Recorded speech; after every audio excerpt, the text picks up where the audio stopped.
Welcome to ఎస్ఎల్బైన్ English. Spoken ఇంగ్లీష్లో sentences practice చేద్దాం. How old are you? నీ వయసు ఎంత? I will be 21 next Sunday. వచ్చే ఆదివారం నాటికి నాకు 21. We will be late if you don't hurry. మనం తొందరపడకపోతే ఆలస్యం అవుతాం. ఇక్కడ చూసారా, ఇఫ్ అన్న దగ్గర మనకి డోంట్ అనేది ప్రజెంట్ టెన్స్లో ఉంది కదా, కాబట్టి తర్వాత వాక్యం అనమాట, అంటే కామా ముందు కానీ తర్వాత కానీ విల్ వస్తుందన్నమాట. అదే మీకు డిడింట్ అని కానీ ఉన్నట్లయితే వుడ్ వస్తుంది. అది గుర్తుపెట్టుకోండి. ఇక్కడ మనకి if you don't hurry comma పెట్టి వి విల్ బి లేట్ అయినా రాయొచ్చు, లేకపోతే we will be late comma పెట్టి ఇఫ్ యూ డోంట్ హరీ అయినా రాయొచ్చు. ఏది రాసినా కూడా, ఎలా రాసినా కూడా మనకి వెర్బ్ మాత్రం కరెక్ట్గా ఉండాలి. ఓకేనా? అంటే డోంట్ అని ఉంటే అక్కడ విల్ వస్తుంది, డూ అని ఉంటే అక్కడ నాట్తో సంబంధం లేదు. డూ ఉంటే అక్కడ విల్ వస్తుంది, అదే మీకు డిడ్ ఉంటే అక్కడ వుడ్ వస్తుంది. అంటే పాస్ట్ టెన్స్ ఉంటే పాస్ట్ టెన్స్ వస్తుంది, ప్రజెంట్ టెన్స్ ఉంటే ప్రజెంట్ టెన్స్ వస్తుంది. ఇది మాత్రం కరెక్ట్గా చూసుకోవాలి. ఓకే, ఇఫ్తో కలిపే వాక్యాలలో ఇది 10th క్లాస్లో కూడా ఉంది. Okay, I'm ready, let's go. నేను సిద్ధంగా ఉన్నా, వెళ్దాం పద. ఐఆమ్ థర్స్టీ, నాకు దాహంగా ఉంది. ఇక్కడ మనకి ఎక్కువ యూజ్ అయ్యే వాక్యాలు వస్తూ ఉన్నప్పుడు వాటిని గుర్తుపెట్టుకోండి. అలాంటి గుర్తుపెట్టుకున్నట్లయితే మనకి ఎక్కడ మాట్లాడుతూ ఉన్నప్పుడు టక్కుని యూజ్ చేసుకునే అవకాశాలు ఉంటాయి. ఓకేనా? ప్రతిదీ కూడా యూజ్ అవుతుంది. అలా చదువుతూ అలా ప్రాక్టీస్ చేస్తూ ఉండండి. Okay, shall I make you A glass of lemon juice? ఇది క్వశ్చన్ కదా, వెర్బ్తో మొదలైంది ఏంటి? ఎస్ ఆర్ నో క్వశ్చన్ కదా, కాబట్టి ఎస్ కానీ నో కానీ. ఎస్ అయితే సబ్జెక్ట్ తీసుకొచ్చి ముందు రాస్తారు, తర్వాత వెర్బు, హెల్పింగ్ వెర్బు, తర్వాత వెర్బు, తర్వాతది మొత్తం ఎంతవైతే ఉందో ఆ వాక్యం అంతా కూడాను రాస్తారనమాట. ఫుల్ స్టాప్ పెడతారు. అదే నో అయితే నో అని రాసి అక్కడ కామా పెట్టి అక్కడ సబ్జెక్ట్ ఏముంది ఆ సబ్జెక్ట్ని ముందు రాసి ఆ తర్వాత ఇక్కడ హెల్పింగ్ వెర్బ్ రాసి నో కాబట్టి నాట్ పెడతాం. నాట్ పెట్టి అక్కడ మీకు తర్వాత ఏ వెర్బ్ అయితే ఉందో అదంతా కూడా మొత్తం వాక్యం ఎంతవరకు ఉందో అంతవరకు కూడా రాసి ఫుల్ స్టాప్ పెడతాం అన్నమాట. No, I don't like it అంటే I don't like lemon juice అనమాట. Please give me a glass of buttermilk. వద్దు, నాకు అది ఇష్టం లేదు, దయచేసి నాకు ఒక గ్లాస్ మజ్జిగ ఇవ్వండి.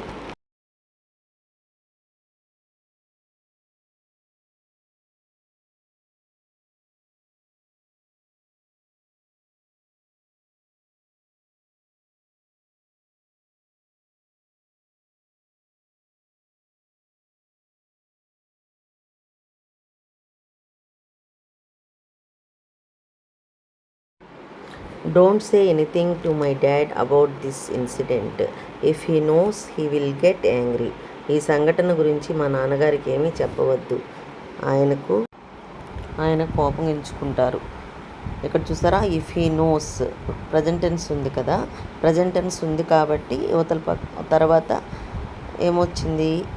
వెల్ అంటే హీ విల్ వచ్చింది, అంటే మనకి ప్రజెంట్ టెన్సే వచ్చిందనమాట. ప్రజెంట్ టెన్స్ ఉంటే ప్రజెంట్ టెన్స్ వస్తుంది, పాస్ట్ టెన్స్ ఉంటే పాస్ట్ టెన్స్ వస్తుంది అని చెప్పాను కదా, చూడండి ఒకసారి అక్కడ. Okay, don't worry, I won't tell him. Okay, ఉచ్చారించుకుని నేను ఆయనకి చెప్పను, సరేనా? I haven't got glasses, I can't read this letter without them. నాకు కళ్ళద్దాలు లేవు, నేను అవి లేకుండా ఈ ఉత్తరాన్ని చదవలేను. Then shall I read it to you? అయితే నేను దీన్ని నీ కోసం చదవమంటావా?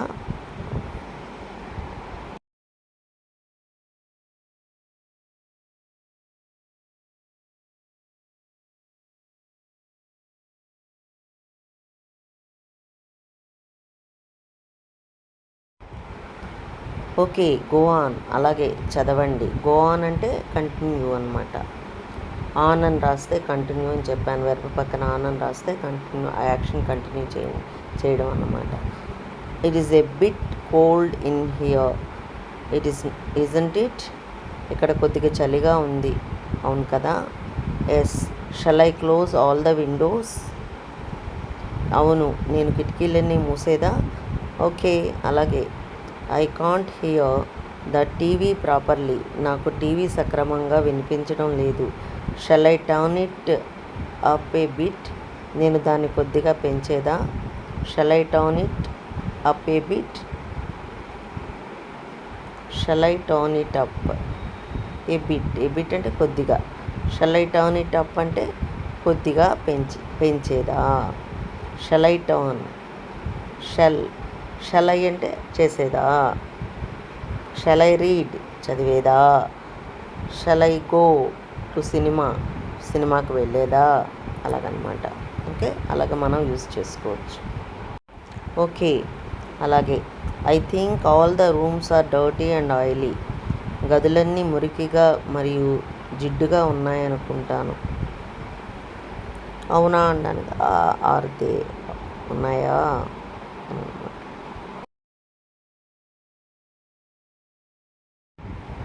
Are they. I shall clean them tomorrow. అవునా, నేను రేపు వాటిని కడుగుతాను. Will you do me a favour. నీవు నాకు ఒక సహాయం చేస్తావా. Will you do me a favour. నీవు నాకు ఒక సహాయం చేస్తావా. ఇది కూడా ఎస్ఆర్ నో క్వశ్చన్ అనమాట. వెన్ విల్ యూ అని అంటే మాత్రం, వెన్ అంటే ఎప్పుడు అనే దానికి ఆన్సర్ నీకు తెలిసి ఉండాలి. కాబట్టి అప్పుడు ఏం చేస్తావు, ఇక్కడ మొత్తము సబ్జెక్ట్ ముందుకు రాసి వెర్బు అన్నీ కూడాను, తర్వాత ఫుల్ స్టాప్ వరకు, ఆ క్వశ్చన్ మార్క్ ఎంత ఉందో అంతవరకు కూడాను రాసి ఫుల్ స్టాప్ పెడతాం కదా. ఇప్పుడు ఏంటంటే ఆ క్వశ్చన్ ఫుల్ స్టాప్ పెట్టకుండా వెన్ అని ఉంది కాబట్టి అప్పుడు టైం కాబట్టి వెన్ అంటే ఎట్ అని పెట్టి ఆ టైం ఎంతో రాస్తాం అన్నమాట. ఓకే, ఉదాహరణగా చెప్పాను. విల్ యూ అంటే ఎస్ కానీ నో కానీ. ఎస్ అయితే అలా మీకు సబ్జెక్ట్ ముందుకు తీసి వెర్బు తర్వాత పెట్టి మొత్తం అంతా కూడా వాక్యం అంతా రాస్తారు. అదే నీకు నో అయితే అక్కడ సబ్జెక్ట్ ముందుకు రాసి తర్వాత వెర్బ్ పెడతాం కదా. ఆ వెర్బులు రెండు ఉన్నాయి కదా, విల్ డూ అని. ఆ విల్ డూకి మధ్యలో నాట్ పెడతాం. ఓకే, మిగతా అంతా ఆ వాక్యం అలా రాసేస్తాం అన్నమాట. I will see what I can do. నేను ఏమి చేయగలనో చేస్తాను. But I can't promise anything before. కానీ ముందుగా ఏది మాట ఇవ్వను. Where shall I put it this basket. నేను ఈ బుట్ట ఎక్కడ పెట్టేది. ఇందాక చెప్పాను కదా వెన్ అని, ఇక్కడ వేర్ అని ఇచ్చాడు చూడండి. వేర్ అంటే ఎక్కడ. ఇప్పుడు సబ్జెక్ట్ ముందు రాసి వెర్బు, రెండు వెర్బులు అంటే హెల్పింగ్ వెర్బు తర్వాత వెర్బు రాసి మొత్తం అక్కడ ఎంతవరకు ఉందో అంతవరకు రాసిన తర్వాత వేర్ అంటే ఎక్కడ పెట్టాలి అనేది ఆన్సర్ చివరిలో రాస్తాం అన్నమాట. Okay, put it down there. అది కింద పెట్టు.